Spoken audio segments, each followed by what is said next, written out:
এখন আছি ঢাকা ক্যান্টনমেন্ট।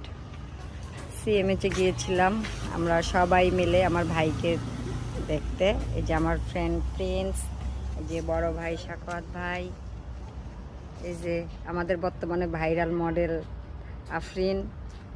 আমরা এখন ক্যান্টনমেন্টের ভিতরে একটা ক্যাফেতে বসে আছি, খাওয়া দাওয়া বলতে চাইলি বল বল বল। বললাম আমরা রুগী দেখতে এসে মিডিয়া নিয়ে মিটিং করতেছি, রুগী সুস্থ হলে প্রডিউস করবে, মূলত আমরা এই জন্য দেখতে আসছি। চিন্তা করছেন ভাই, বিনা সাথে কেউ এক পাও নড়ে না। সাখাত ভাই শুনলেন? হ্যাঁ, মানে যে যার মানে নিজের স্বার্থ নিয়ে ব্যস্ত। আসলে ভিউটা অনেক সুন্দর।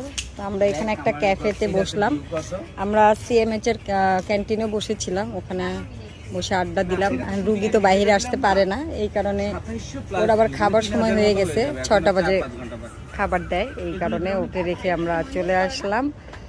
এই রেস্টুরেন্টটা অনেক সুন্দর লাগলো, তো ভাবলাম এখানে বসে আমরা কিছুক্ষণ আড্ডা দিই আর কি। লেকটা অনেক সুন্দর।